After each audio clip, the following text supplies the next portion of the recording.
Hello, wonderful world. It's Jennifer here at Eureka Astrology and Healing, and today we're going to be talking about the Libra full moon that's on March 25th, 2024 at 2 a.m. And this full moon happens to be a penumbral eclipse. Now, we'll talk about that in a little bit, but it's eclipse season once again and in the signs of Libra and Aries. Let's talk about the notables first, and as always, remember, if you want to know how this is going to potentially influence you, but not, dictate your life, you can always book a reading with me at eurekastrologyandhealing.com. I do several different readings a year ahead. We could do your birth chart. There's just many different options. Because, as always, this is general energies, and where it's happening in your chart is going to be very specific and also different aspects to your natal planets. That being said, first and foremost with the notables, days before this eclipse, well, more than the days, almost a week before, the sun moves into Aries, and that's going to be on March 19th. And that's going to bring in more action-driven, we're going to talk a little bit about it later, but also just courage, movement, trying to get things done. And then a few days after that, so still before this eclipse on March 22nd, Mars moves into Pisces, and this is important. We'll talk about how these two weave together because, we're wanting to move forward, but then with Mars going into Pisces, it changes the energy of Aries a little bit. The second thing I want to talk about is that the planets are still going direct. There's nobody going retrograde right now except for an asteroid, so I don't really look at that too hard when I'm looking at an overall chart. So what does that mean? We're still kind of in our marathon, so to speak, getting things done, just being very busy, taking care of business. And, spring is now in the air at this point. We've had the equinox. So the energy is still very much of getting things done and moving things forward. And as I said last time, make sure you take a break because it's definitely, I think, people are starting to feel it and getting a little burned out and worn out by it. With the sun moving in Aries, hopefully that gives us a little more energy to kind of get things through. But, slow, well, I shouldn't say slow until wins the race with Aries going on, but, try to temper it so you can take care of yourself. And we can talk a little about that with the eclipse as well. Just on the note, like with medical astrology, the eclipse is happening in Libra, and it's in the south, it's nearing the south node. So energy leaving potentially. Libra is the kidneys, adrenals, urinary. So where do we store often in, whereas in some traditional medicines, they believe that the kidneys and the adrenals are the energy house. And so it could be energy leaving with this eclipse. So again, take time to rest at this period because even though we have to get things done, it's important to take breaks. And then this leads us to the eclipse. Now, the kind of eclipse that it is that because the moon and the sun aren't very close to the nodes, from what I'm learning about this myself here, is that it's not going to be much spectacular. It's going to be kind of hard to see. So the eclipse is kind of there, but it's hazy. It's not like a full on blackout of the moon. And so I have thoughts about this, and as far as the energies, how this can play out. And we can talk about this getting into the chart here. And so, what I did want to say with the notable too is even though all the planets are going forward, very soon enough, April 1st, Mercury is going to station retrograde. So meaning at this point already, Mercury's slowing down. So there is going to be a sense of needing to slow down our thoughts and maybe our words a little bit and just like rethinking things a little bit, especially when it comes to Aries things where we're having courage, when we need to stand up for ourselves. And maybe where we're fighting when we shouldn't be fighting, or where we should be fighting when we're not fighting. So that's also the other thing to think about there. And with this chart, I don't have as much as a story as I'm going to talk a little bit more about the aspects. I didn't get like inspiration, so I will try to make these aspects relatable as much as possible.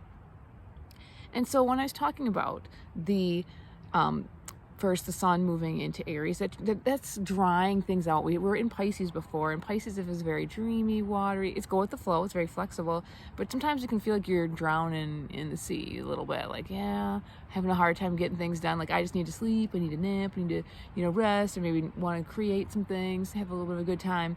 And the sun is like shining light on that one, where we need to be doing those things and taking the time and maybe doing more meditation and connecting spiritually.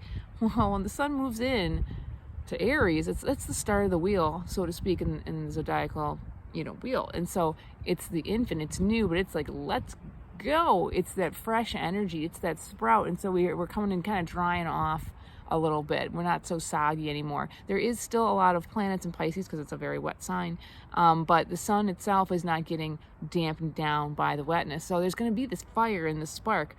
And so for a few days until Mars moves into Pisces at that 22nd before this, we're going to have, I think, more of that drive with the air kind of pushing through and moving through. And so what I would like to think about that is that it's going to cause us to get things done, but in that 22nd, what's going to happen is it's going to move into Pisces. So we're going to be getting influenced by Pisces again, because in astrology, the sign is ruled by a planet, and so wherever that planet is in the chart, it adds a flavor to the planets within that sign. So we're talking about the sun being in Aries. Mars rules Aries. When it moves into Pisces, all of a sudden that dream kind of comes back on in a little bit, and it's like, hey, but this time it's a little different, because when the sun was there, it was, you could say a spiritual warrior, but this to me is like a peace warrior, spiritual warrior, the mystic trying to do good on a large scale. Like, how can we make things change? How can we do this? And it's with like art and love, and those are the weapons. Healing too, just really connecting to spirit and source. Like, that's where the healing and picking up the arms, so to speak, is. It's not with weapons, it's more with love and healing, and knowing that there's another way to remedy situations other than doing harsh, caustic things. And so we're going to be feeling that, and there's going to be a positive aspect with Pluto to this to the sun, and that's going to give us more power. And also, I don't want to say power to the people, but Pluto's in Aquarius, so it is very community orientated. So it's a good time to think about how we can do healing, loving, positive, communal things, and to really make a shift in the world, right? Not feeling that we have to do large scale things all the time, but doing things on the community around us, and then watching that ripple out. And I would like to ask you, where and how can you be a spiritual warrior in your life for yourself? I mean, it may not be something that's in your chart. I have some of these energies in my chart. I have Mars and Pisces. I get this. I also have Mercury there. So it's a real drive. And I understand that it's like, I don't want a weapon. I want love, and I want understanding. And so if there's a part of your life that you think you can be the leader in that, or you can take charge and go forth with it, or start a project with it, because Aries is good about starting projects, I'd say go for it, because that is a real positive energy. And there is a siren to, I guess, give me affirmation that it is something to do. Now moving on to the moon. This is a full moon, so it's a culmination moon. And usually on full moons, they are always of like the zenith of that sign in the moon, whether the moon likes it there or not, just meaning like it's kind of reached its strength, like when you're at your A game almost. Even though like as the moon ages through its cycles, it has a lot of wisdom, there's still things that the strength isn't always there, right? So with this, it's the artist moon from Raymond Caldera's Moon Phase Astrology book. And at its best, because I'm thinking about this eclipse a little bit, this is like the ultimate artist. This artist is creating, must create. So honestly, it's a good time to create on this moon, or connect to people who are artists. But be mindful with the eclipse, like something may be ending around that, or you could have a beginning too. Like it really depends on your chart and just like the flavor of the day for you. But you could try to make a connection, maybe it won't last, or you'll drop a connection that didn't work for you in the past, especially around relations, or maybe art if you're an artist, and then you kind of want to go forward into new ones. Because with this full moon, it's not fully blocked out. And so I felt like, what does this mean?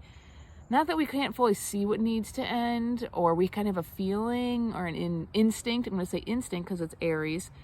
I would say go with that, because it's not totally like just lost. Like I almost feel like we have to do a little bit of the work when it comes to what needs to kind of go, if something needs to go, or what needs to come.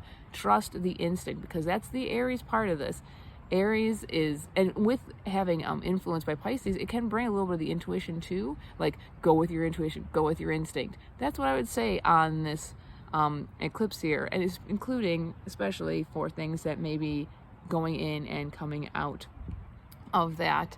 And you know, as always, even though it's the artist moon, remember Libra is about beauty, justice, and balance, and relationships, relating. It's not the house relations, but I do feel like it loves to communicate and connect. And so maybe where you need to drop connections, the South Node is letting go, right? Maybe where there are people that you just need to kind of go like, this isn't working anymore. And because that Sun in the North Node, which is the energy going towards, is in Aries, it's like, me, what do I need? And of course, you don't need to be extremely selfish, but Aries can remind us, like, sometimes you need to think about yourself first. Like, are you just totally giving everything away and forgetting about what you literally physically need to get through your day? And so think about that. The other aspect I kind of think is interesting. So the moon is going to be ruled by Venus, and it's actually being, well, to the North Node, so partially to this eclipse, it's making a quincunx, so like things that can't be seen. So like not being able to see, I don't want to say the things we desire or love, but like having that missed connection a little bit. And that could especially add in with the eclipse a little bit. I just kind of wanted to make that point.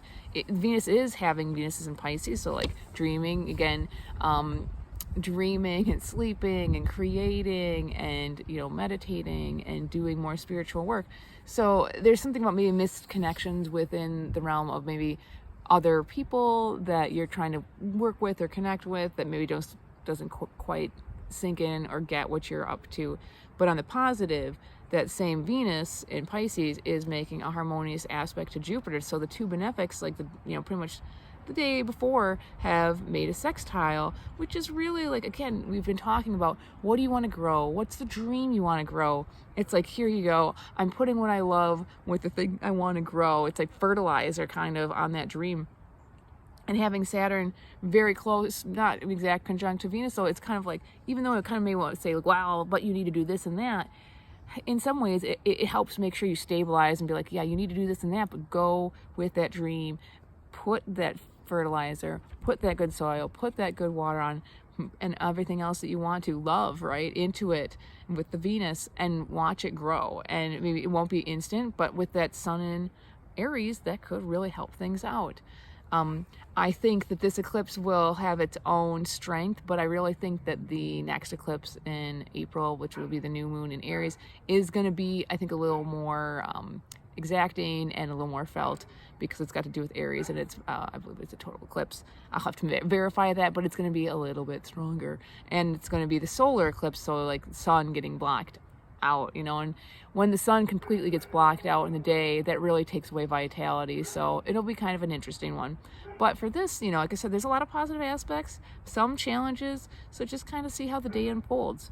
So my little statement for this chart was, act on your instinct to create your dreams, but not at the cost of others. I think that's important. With that whole back and forth of Libra and Aries, it's like, what do I need? What do I give? What do I take, so to speak, receive? And finding that balance a little bit. With that, I'm Jennifer at Eureka Astrology and Healing. May the stars guide you and the plants ground you. Ciao for now.